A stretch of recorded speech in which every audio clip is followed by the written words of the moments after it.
Ryan at Cotton Eye Joe's Backyard Nursery.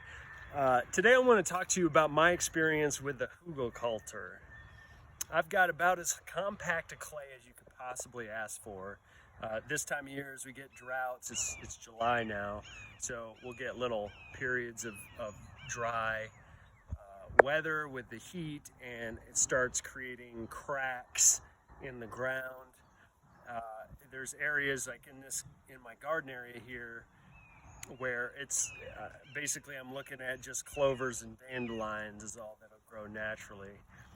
So last year I was looking online. I'm trying to find the best methods of creating good soil out of this spot.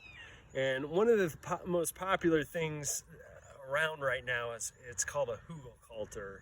And I believe it's a Danish concept where you take logs and see, here's logs about this size, and lay them down as a base, and then pile up organic matter and your browns like straw or mulch, and layer that up. And the theory being it's going to break down over time and create a nice moist subsoil almost, I guess something along those lines. So I did that last year with this row right here. These are the actual logs I used. They were sitting under there for a year. And with the limited space that I have and starting a nursery this year, I wanted to use that space. So I tried some things. I planted some seeds. I put some things in, and I just noticed that no matter how much I piled on top of it, the logs were still there. So after trying for, a few different things, I don't know, maybe a month or so, I finally just said, I'm gonna dig these things up and be done with it. So as you can see, they didn't break down hardly at all, which had I really thought it through, I would, it would have been obvious. I mean, there's different types of wood.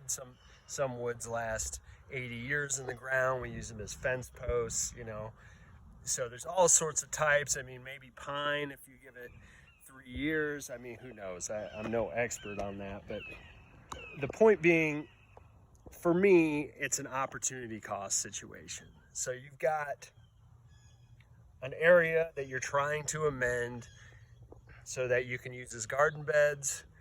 What's the best way to go about doing that? And for me, it's very clearly not logs. I mean, you've got the space to use up. You could put mulch, you could put compost. There's, any number of things that will amend the soil, break down over time quickly enough for your average gardener. So long story short is, I don't think it's a method that should be used by most gardeners. If you're looking to create better soil, there's things out there that are time tested that do just that. Add some good mulch to it, some pine bark mulch, add some compost, manure, of course. Any of those things that are traditionally used are going to give you results in a time frame that makes sense. So it's an interesting thought. I mean, maybe it could be used to pile up for people that have bad backs or something, but as far as I'm concerned, Hugelkultur's a no-go.